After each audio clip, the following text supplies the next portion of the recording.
ನಮ್ಮ ಕನ್ನಡ ಚಿತ್ರರಂಗದ ಪರಿಸ್ಥಿತಿ ಹೆಂಗಾಗೈತಂದ್ರ ಸರಿಯಾಗಿ ಶೋಸ್ ಸಿಕ್ತಿಲ್ಲ, ಸಿಕ್ಕರು ಸರಿಯಾದ ಟೈಮಿಂಗ್ ಇರಲ್ಲ. ಇನ್ನು ಈ ಮಾಲ್ ಒಳಗ ಯಾವ್ದಾದ್ರು ಬೇರೆ ಭಾಷೆ ಸಿನಿಮಾ ಬರ್ತಿದೆ ಅಂದ್ರ ಮುಂಚಿತವಾಗಿನೇ ಕನ್ನಡ ಸಿನಿಮಾಗಳನ್ನ ತೆಗ್ದು ಹಾಕ್ಬಿಡ್ತಾರ.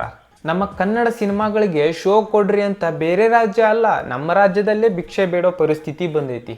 ಎಲ್ಲ ಕನ್ನಡಿಗರಿಗೆ ನನ್ನ ನಮಸ್ಕಾರಗಳು. ಮೊದಲನೇದಾಗಿ ಯುದ್ಧಕಾಂಡ ಸಿನಿಮಾಗೆ ಅದ್ಭುತವಾದಂತಹ ಪ್ರಶಂಸೆ, ಮೆಚ್ಚುಗೆ, ಅಪ್ಪುಗೆ ಕೊಟ್ಟಿದ್ದಕ್ಕೆ ನಿಮ್ಮೆಲ್ಲರಿಗೂ ನನ್ನ ಹೃದಯಪೂರ್ವಕ ಧನ್ಯವಾದಗಳು. ಆದರೆ ಒಂದು ಎಚ್ಚರಿಕೆ ಬಂದಿರತಕ್ಕಂತಹ ವಿಚಾರದಲ್ಲಿ ಬೇಸರಗೊಂಡು ಈ ವಿಡಿಯೋ ಮಾಡ್ತಾ ಇದ್ದೀನಿ. ಅದೇನಪ್ಪಾ ಅಂತಂದ್ರೆ, ನಮ್ಮ ಕರ್ನಾಟಕದಲ್ಲಿ ಅದು ಬೆಂಗಳೂರಿನಲ್ಲಿ ಬಹುತೇಕ ಮಲ್ಟಿಪ್ಲೆಕ್ಸಸ್ಗಳಲ್ಲಿ ಕನ್ನಡ ಸಿನಿಮಾಗೆ ಒಳ್ಳೆ ಶೋ ಟೈಮಿಂಗ್ಸ್ ಕೊಡಿ ಅಂತ ನಾವು ಭಿಕ್ಷೆ ಬೇಡುವಂಥದ್ದು ಮತ್ತು ಅದಕ್ಕೆ ಸರಿಯಾದ ಶೋ ಟೈಮಿಂಗ್ಸ್ ಕೊಡದೇ ಇರುವಂತದ್ದು ಮುಂಚೆಯಿಂದನೂ ಬಂದಿರತಕ್ಕಂತಹ ಒಂದು ಸಂಪ್ರದಾಯ. ಆದ್ರೆ ಅದಕ್ಕೆ ಎಕ್ಸ್ಟ್ರಾ ಶೋಗಳೆಲ್ಲ ಕೊಡ್ತಾ ಇದ್ದಾರೆ. ಅಕಸ್ಮಾತ್ ಈಗ ತಗ್ ಲೈಫ್ ಏನಾದ್ರು ಬಿಡುಗಡೆ ಆಗ್ತಿದ್ರೆ ನಮ್ಮ ಕನ್ನಡ ಫಿಲ್ಮ್ ಶೋಗಳು ಸಿಗ್ತಿದೆ. ಏನ್ ಜನ ಪರಿಸ್ಥಿತಿ? ನಾವು ಕರ್ನಾಟಕದಲ್ಲಿದ್ದು ನಾವೇ ಕನ್ನಡ ಫಿಲ್ಮ್ ಕೇಳ್ತಾ ಇದೀವಿ.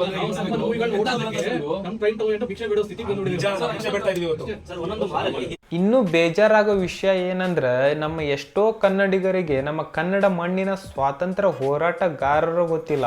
ನಿಮ್ಗೊಬ್ಬರು ಫ್ರೀಡಮ್ ಫೈಟರ್ ಫೋಟೋ ತೋರಿಸ್ತೀನಿ, ಯಾರಂತ ಗೆಸ್ ಮಾಡಿ.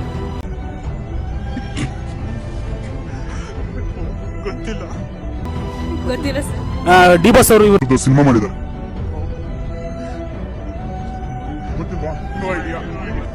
ಸೈರಾ ನರಸಿಂಹ ರೆಡ್ಡಿ.